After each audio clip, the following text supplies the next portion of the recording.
1984-ben a volt férjemet körbefogta egy lakásmafia, és én azt gondoltam, hogy minket békén hagynak, mivel én elváltam a férjemtől, és a 3 gyerekkel külön költöztünk a 17. kerületbe, ott kaptunk egy új lakást. Csak hogy ez a bűnszervezet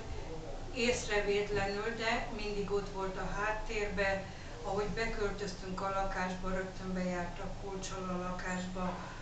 és az egész életünkben gyakorlatilag. A történet mostanra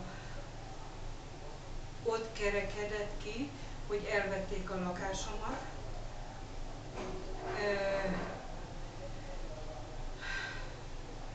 és a gyermekeimet fogva tartják, és gyakorlatilag itt bűnszervezetben vették el a lakásomat, magyarul a hatóságok vették el, a rendőrök és az ügyészek.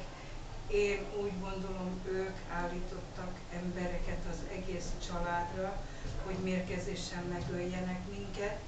most pedig a lányaimat fogva tartják. Én hiába kérek segítséget, minden hatóság nem csak hogy elutasít, de mostanra fenyegetnek. Magas beosztású emberek fenyegetnek a lányaimat,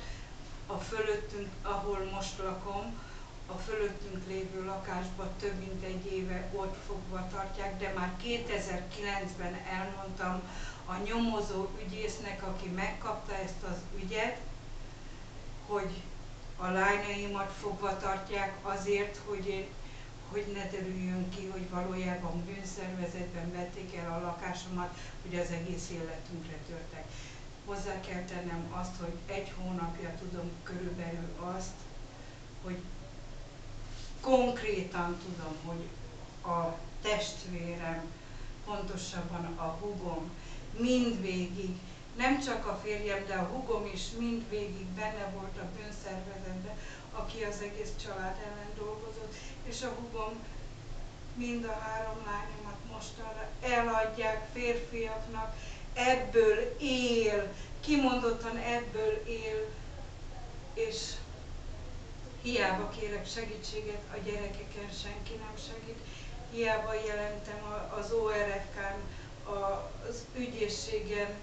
bárhol hiába jelentem,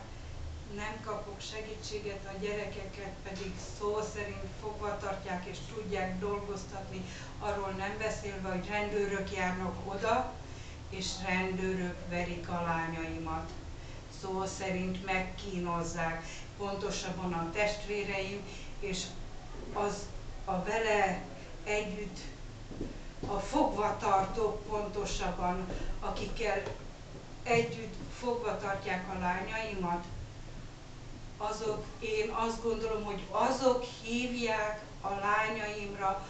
onnan a kerületből a rendőröket, és a rendőrök leviszik a Földszint 9-be, és ott verik a gyerekeket, szó szerint kínozzák. Édesanyám is évekkel ezelőtt erről panaszkodott. És kérem, hogy mostanra tényleg kapja meg a segítséget a gyermekeimnek, és magamnak is. A húgom kidobott a lakásból, tegnap azt mondta nekem, hogy a bárdal fog engem feldarabolni, de már többszörösen megfenyegetett, mert pontosan tudja, hogy én mindenre rájöttem, hogy ő is a fogvatartók közé tartozik, és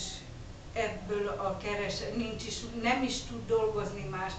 nincs is más jövedelme, ő svájci magyar állampolgár, és már évek óta itt él, és én azt gondolom, hogy az egész rokonságot körbejárta, és mindenhonnan mindenkit kisegített.